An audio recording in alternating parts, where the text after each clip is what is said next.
हां, तर सकाळी ना सीन असा झाला की जेव्हा गाडी ऑन केली तेव्हा माझ्या या अशा डिस्प्ले जसा डिस्प्ले चालू केला तेव्हा फर्स्ट तर मला आलं ही क्विल स्विच, त्याच्यानंतर मला आलं साईड स्टँड असं डिस्प्लेवरती पॉपअप झालं आणि त्याचं थर्डवाली वॉर्निंग होती मला सर्व्हिसची. तर मी त्याच्यानंतर मी गेलो इन्फोमध्ये जाऊन मी माझा वॉर्निंग चेक केलं. आता तर वॉर्निंग नाही आहे ती क्विल स्विचची आहेत. तर मी ती तो एरर कसा घालवला तुम्हाला दाखवतो एकदा. तर फर्स्ट तुम्ही मेन्यूमध्ये या.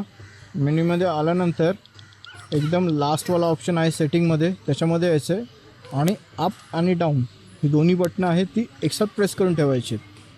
प्रेस केलं का तुम्हाला स्क्रीनवरती असं डिस्टन्स, डेट आणि वर्जन येईल. तर तुम्हाला याचं डिस्टन्समध्ये सिलेक्ट करा. सिलेक्ट केल्यानंतर तुम्हाला 500 येईल. तो 500 नाही तर आपल्याला ठेवायचं आहे ते 5500. ओके. आणि मग तुम्ही परत सिलेक्ट करा.